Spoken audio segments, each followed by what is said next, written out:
In the inbox late night, glowing screens see the light.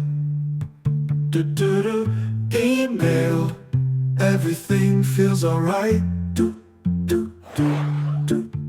We have an amazing episode today. We're going to go through digital assets for Frye, a classic American footwear brand. If you just do your most amazing lifestyle shot and make that your hero for your seasonal launch, you'd be surprised what happens to your click-through rate.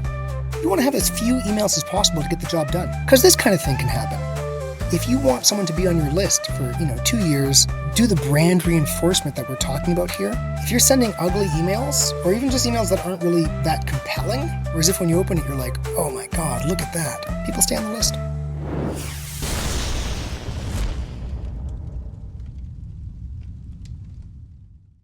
It's the world's best email retention podcast, and I'm your host, Jordan Gordon. We are a member of the DTC network of podcasts and the philosophical home of the Pilot House email and customer retention team. If you want to make the sweet nectar of low-cost revenue a large part of your digital ecosystem, follow us on your favorite podcast app today. We have an amazing episode today. It's a double feature. We're going to go through digital assets for Frye, a classic American footwear brand, and we're going to do app wars, Apple Mail versus Google Mail. Since we will be going through digital assets, we recommend that you watch this episode on YouTube. Just find the world's best email retention podcast or the DTC podcast on YouTube, and you will see our episode there. I really want you to get a chance to experience these amazing digital assets that I've collected for you and highlighted, some of the strengths of the marketing tactics. I am, just to let you know, on vacation in historic Jalapa, Mexico. Last week we were in Orizaba. I don't really go on vacation, I just work somewhere else. And because of that, it's difficult for me to find a space where I can kind of record an episode. We happen to have a nice little bit of a backyard right now where I can do it. So this is a mega episode, and very likely we'll just split it into part 1 and part 2. And start with focusing on Frye and then do the app breakdown. You need a brand to compare the apps in anyway, so Frye was a perfect brand for us to focus on. And that will hopefully keep our content team from going crazy. We love you, content team. Thank you very much for all the work you do in the background to make this podcast happen. Frye, a classic American brand. Let's check it out, right? As my expression for how I feel with all of the tariff stuff going on and all that stuff, it's such a crazy time. Look, I want to get back to basics. I want to focus on classic American brands. We did Filson, broke down what they're doing in their marketing, and we're going to accompany that with Frye, which was founded in Marlborough, Massachusetts. You can't get more classic American than that. In 1863, and it is the oldest continuously running footwear brand in America. This is, it's as American as it gets. So I hope you guys enjoy taking this in. And I hope as an outcome of this, you go and purchase some of their goods, right? I'm sure it's the highest quality you're going to find. First, to level set, let's just take a quick look at what Frye is doing versus Levi's, another classic American brand, to just see how they're approaching the first moments that you encounter their brand through email. Look at how big that logo is. We had a discussion some episodes back, maybe over a couple different episodes, of how important brand reinforcement is through email. You start up at the top of the funnel and you create brand awareness, and you're paying big bucks for that. You then need to reinforce that brand awareness over time, or you're just pouring money into a pit, right? And then burying it. So what do they do right away? Huge logo, Frye since 1863. I'm sure this is not a mistake. I'm sure they've got a brand manager who says, for instance, we want to be as large a household name as Levi's. I think Levi's is probably a larger household name, although not necessarily because of product quality, just because of whatever.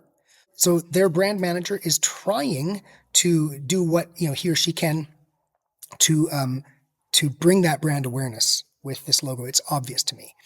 And to bring it back to the numbers, what you'd like to see is your unique opens, something like your awareness impressions. You know what I mean? If you've got this sliver of unique email opens in comparison to your brand impressions, or maybe your unique audience who are receiving brand impressions, depending on what frequency you show top of funnel impressions to.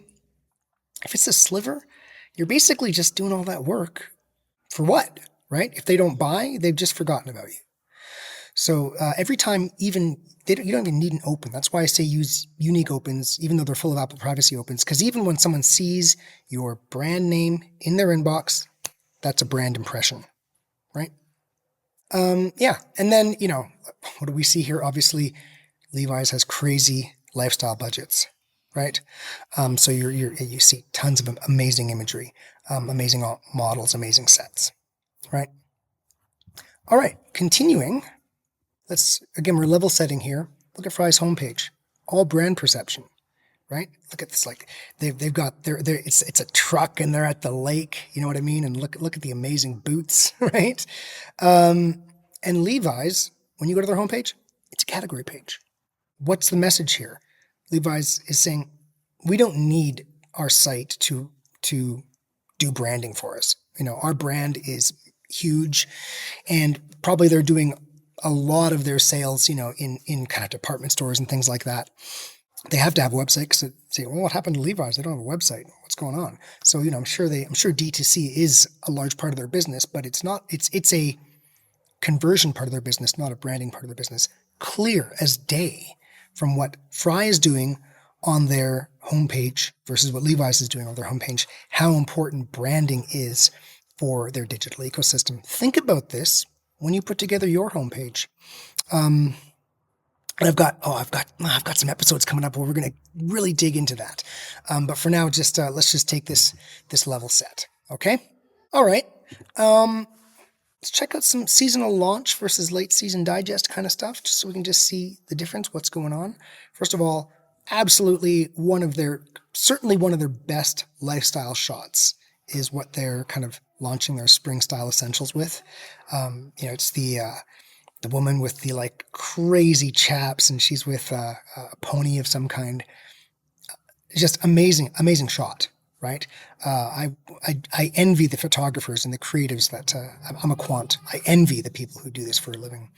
I'm busy just driving second purchases, which is still important.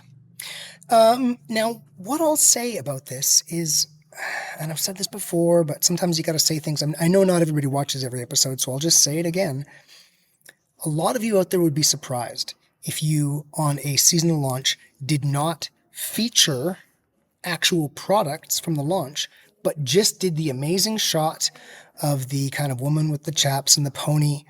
Just did that, and maybe a bit bigger, bit bolder of a CTA, because that's the only CTA you get.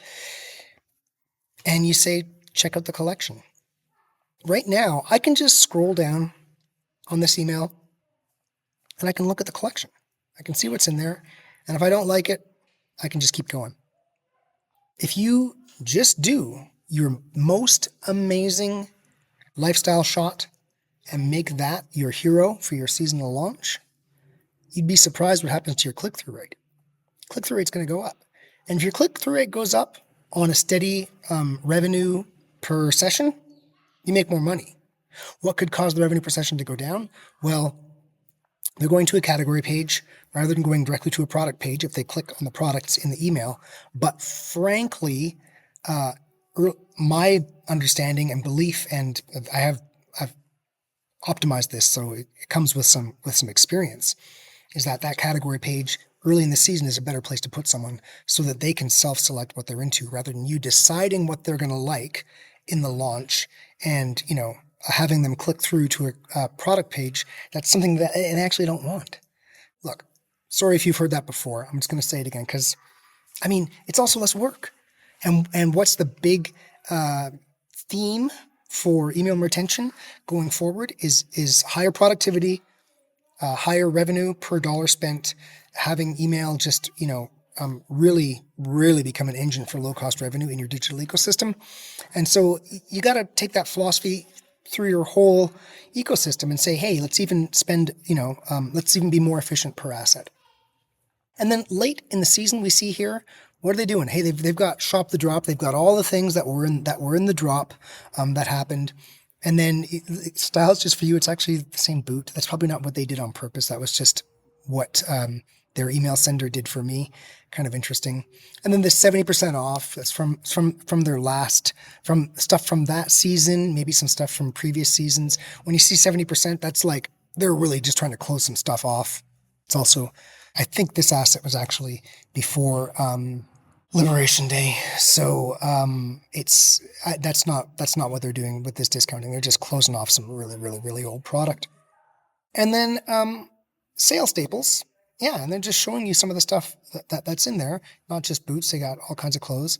It's just like a digest. There's just lots of different stuff. So yeah, early on, what you want to focus clearly is getting them into that launch, and then later on, you want to just, I mean, if they didn't buy during that seasonal drop or those seasonal drops, you want to just give them a digest of all kinds of different stuff and hope you can find something that does kind of tickle their fancy.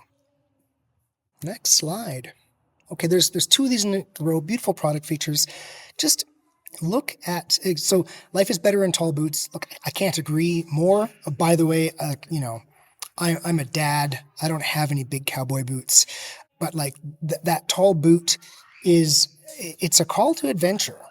You know what I mean? It's like, I'm ready for anything. And we see this here on the right, concert must-haves, right? So for festival season, that's adventure for sure.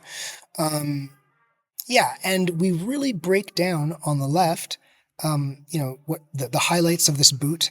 It gets cropped a bit in my image, but you can see it in the moving email there. And then on the right, there's kind of a 1, 2, 3, 4, where they discuss the different kinds of boots that would be exciting for your festival season, for your concert must-haves. These are beautiful product feature emails. And we do have, we got the 50% off sale, and we got some accessories. It's nice to always kind of end with a few accessories, especially festival season. You want to get some shades, handbags, great emails. These are a couple of dynamite emails. I mean, I subscribe to Frye again. I don't have any tall boots. I subscribe to Frye because their emails are amazing. Again, classic American brand. Okay, beautiful product features continued. This one on the left, no longer boots. We're onto just some normal shoes.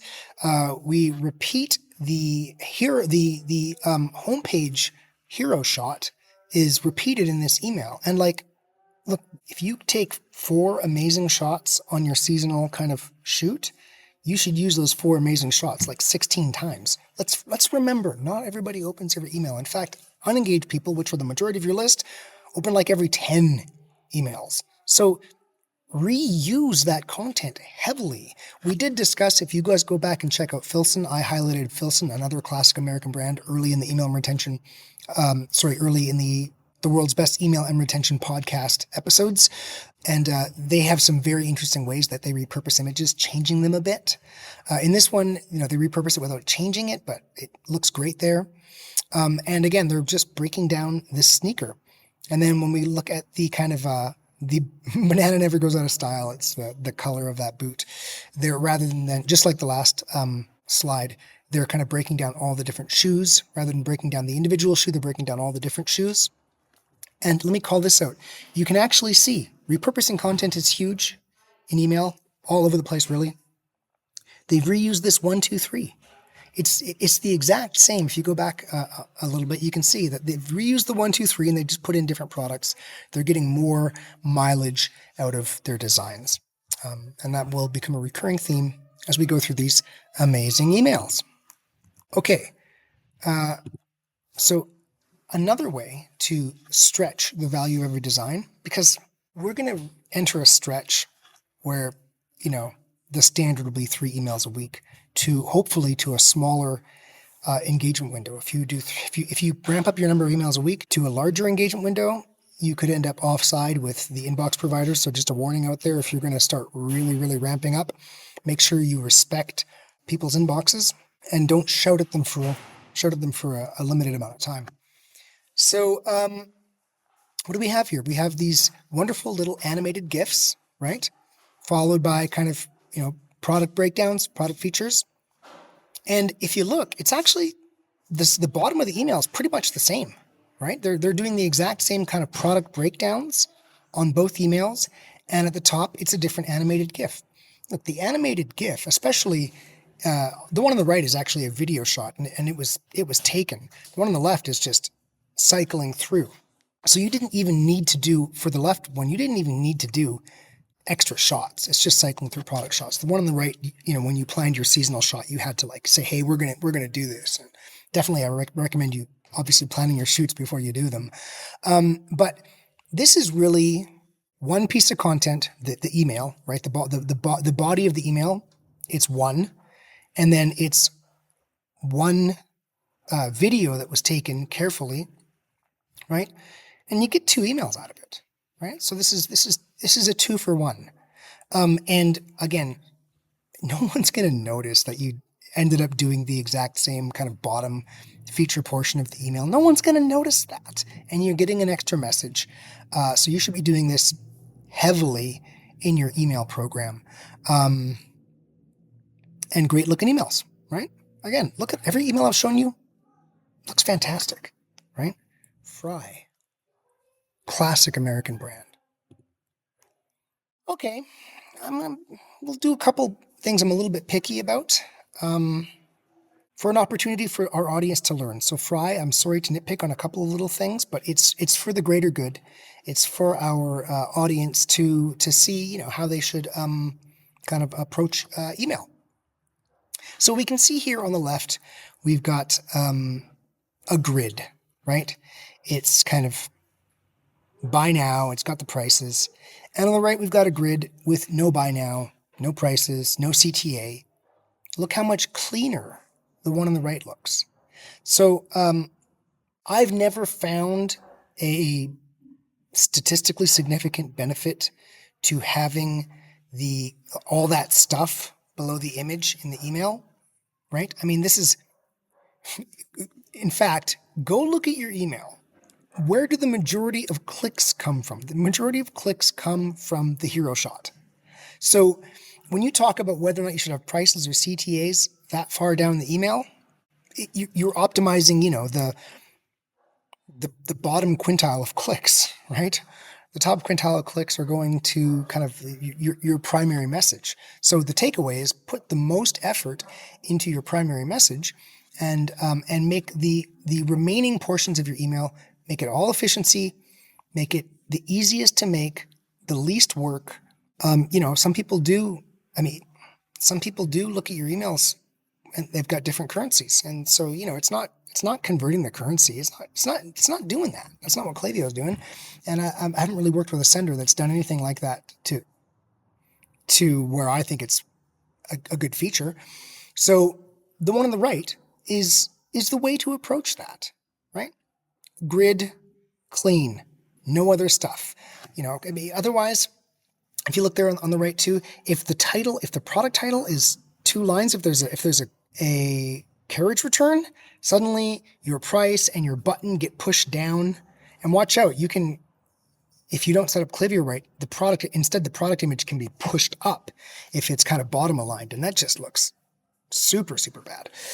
That's not what's happening here with Frye, but they did maybe test putting this in there, and I'm sure they would have found, because you can see on the right they're doing it what I would consider the right way. So I would guess in their test they found what I found in many occasions: no benefit, only cost. Okay, continuing. Look at these emails though, right? Look at the shots. Oh my God, look at the shots. Now, hey, quickly, let's just compare Tom's. Tom's is a brand we have discussed before. We talked about their assets in the fashion fight companion that we ran with the other channel leads, and I would recommend going back and finding the Fashion Night Fights fight companion where we pitted brands against each other. Tom's was in there. And if you look at what they do, they've actually hard-coded in a bunch of stuff under the image. That's the right way to do it. The right way to do it is to hard-code it in if you're going to put a bunch of stuff down there. Now, I will say though, hey, watch out. In dark mode, you can see what's happening here. It's just turning into a column of images with a whole bunch of black text around it. That's one of the reasons I recommend sticking to a 2x2 grid. The thing about 2x3, which is what they have there and still looks clean, is the product images aren't as big, right? So you can't really see what you're looking at as well. When you do a 2x2, the product images are still quite large. And when you go to mobile, it doesn't turn into a column. That column looks okay with the white background. In dark mode on Gmail app, it can be tricky to get it looking right. And of course, we are going to very shortly go into an app wars, Apple Mail versus Gmail app, to talk about some of this stuff specifically. Anyway, we can see what Tom's is doing here to solve this problem. It's an image. It's just an image. And that's the way I would recommend you approach that. Also, cool looking email. I like the shot at a little kind of angle on the bottom there. You can see the woman with black pants, right? It's a picture. And it's kind of like the picture set on the table. Does anybody remember back to a time when you would have a photograph you took and it was just sitting on the table, right? I mean, it's all Instagram now. And I also like the ones where they have a stack of them, and you can see one, and you can see images stacked under it, and you can actually do an animated GIF of the one image at an angle and the next image at a bit more of an angle, right? And it just becomes it's just a pleasant way to do, rather than doing a carousel. Carousels, there's nothing exciting about a carousel, but having that nice kind of experience of photos on the table getting stacked on each other it just brings beauty to people's inboxes. And when we think about like, why have I not unsubscribed to Frye? They bring beauty to my inbox, right? That's if you want someone to be on your list for 2 years and to do the brand reinforcement that we're talking about here. If you're sending ugly emails, or even just emails that aren't really that compelling, I mean, there's just a higher chance they're going to subscribe. Whereas if when you open it, you're like, oh my God, look at that. People stay on the list. It's just the way it is. Okay.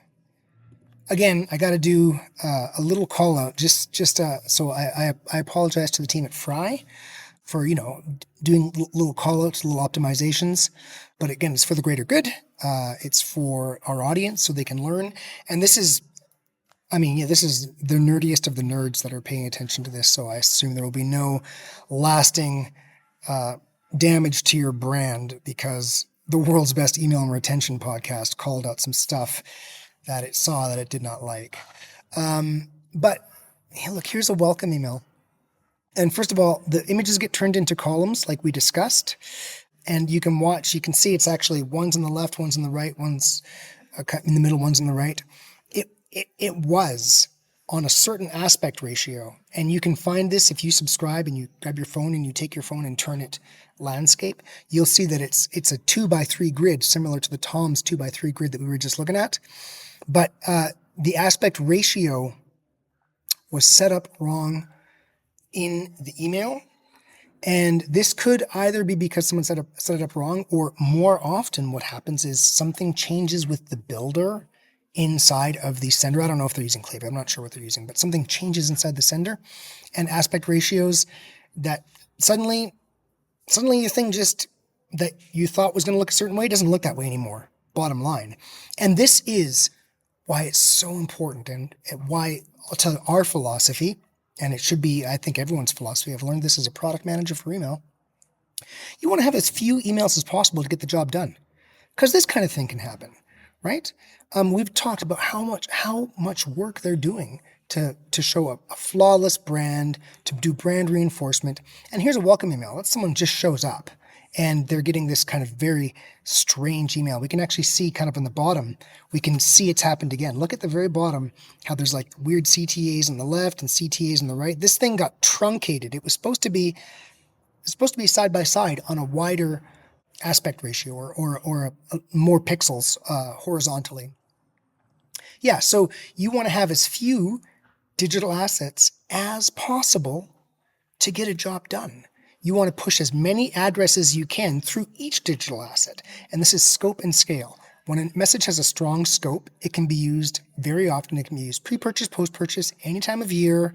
The email is self-healing if your catalog changes. And the email is built very simply. Like, you can do all kinds of wing-ding technology and, hey, look at this thing. It does this. It does this. Sure, you can do that. And you know what? It's going to look amazing when you build it. And then just suddenly something's going to change. Something's going to change and it doesn't look good anymore. And one, all that work was for naught because you got to go in there and double your work. It's called technical debt. And two, you don't even know it happens, right? So also important, if you're a brand manager out there, you got to keep subscribing and resubscribing. You got to watch these messages, and you would then want to talk to kind of the email team and say, like, basically, brands don't pay for complexity; they pay for consistency, right? So we want things to be simple and consistent, and so this is just seeing this happen to the email program of such an amazing brand that I have such respect for. This is just a perfect way to drive home for all of you how important it is to have the simplest email templates you can possibly have, right? You don't want complexity, you want consistency. Frye, by the way, I'm not sure, probably our team will tag you on this, and so, we'll fix your welcome email for free. Just give us call us. Just because you're a classic, amazing American brand, we'll just fix this for you. And is it fair to offer that to you and not the rest of the World's Best Email Retention Podcast? No. So everybody who's listening to this episode, if you want us to just fix welcome email 1, just contact us and we'll just fix welcome email 1. It's on the house. Now, I think we're going to enter App Wars pretty quick here. So just to get you warmed up on that, look at the Apple Mail one versus the Gmail one. Look at the dark mode, right? We're going to go through some metrics in a little bit. So it's the email gets kind of chopped because it's not the right pixel width, not the right ratio, aspect ratio, however that happened, whether it was when it was built or afterwards. But it looks even worse in dark mode. And we can think back to Tom's. We were just on Tom's, and we can see on dark mode how that grid that turned into a column looks kind of off in dark mode. Dark mode, you need full wide. We'll go through. Just hold on. We'll go through it again. We went through it when we broke down Ralph Lauren and Gucci, but we'll do it again in a second because I know not everybody listens to every episode. So there are rules you follow to make dark mode look good. But we can see it just looks a bit worse, right? With Gmail dark mode, and it happens for lots of brands. So, App Wars, right? Which app do you want to be using every day? Hey, entrepreneurs, executives, and spammers. The rest of this mega episode is to be continued next week on the World's Best Email and Retention Podcast. Be sure to tune in to see how Apple Mail and Gmail treat these classic American brands differently and decide for yourself which email app is right for you. In the inbox late night, glowing screen, see the light. Email, everything feels alright.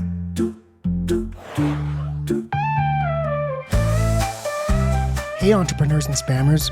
Remember, you can't scale without email, and the cheapest customer to acquire is the customer you already have. So please subscribe to the World's Best Email and Retention Podcast and learn how to make low-cost revenue a big part of your digital ecosystem.